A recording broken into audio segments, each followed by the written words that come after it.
Welcome back to Super Speed Mega Man 3. I'm Brickroad, and today I'll be sharing a little piece of my childhood. Before I do, though, I have to explain how the Player 2 tricks work. Back in the days before emulation was invented and dinosaurs roamed the earth, people played Mega Man games in cartridge form on real Nintendo systems. You had 2 controller slots, but since Mega Man is a one-player game, this meant Player 2 didn't get to do much except press the buttons to amuse himself while one person had all the fun. This is exactly how we discovered the high jump trick.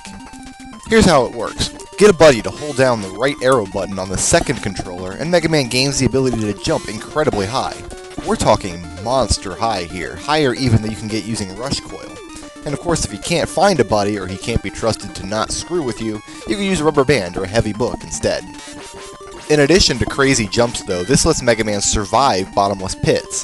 What happens is he falls in the pit, loses all his life, and then jumps out with the ability to continue the level. Since he's at 0 health and technically already dead, this means nothing can hurt him for the rest of the stage, except instant kill things like spikes. There is one caveat though. Picking up any health at all turns Mega Man back into a mere mortal, and a very nearly dead mortal at that.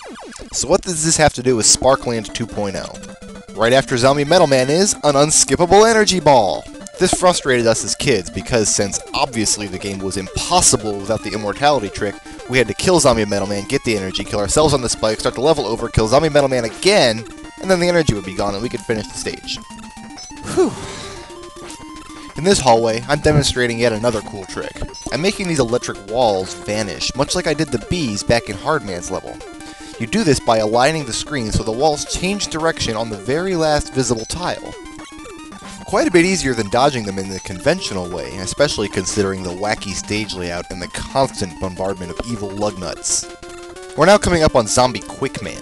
His whole shtick is jumping around the room at insane speeds. He's hard enough to dodge in regular play, virtually impossible while sped up, so my strategy is just going to be to fire Gemini Lasers and cross my fingers. This is where the inability to open the menu with a laser on screen can really bite you. In the time it takes one missed laser to bounce around and finally dissipate, Quickman can land on you several times while you're unable to reach for your energy tanks. The best way to ensure a hit is to fire from close range, but as fast as Quickman is, that's pretty wishful thinking. And now, of course, you know why we only used to face him with Immortality toggled on. Enough reminiscing for now. I'm off to make more weird milkshakes. See you next time.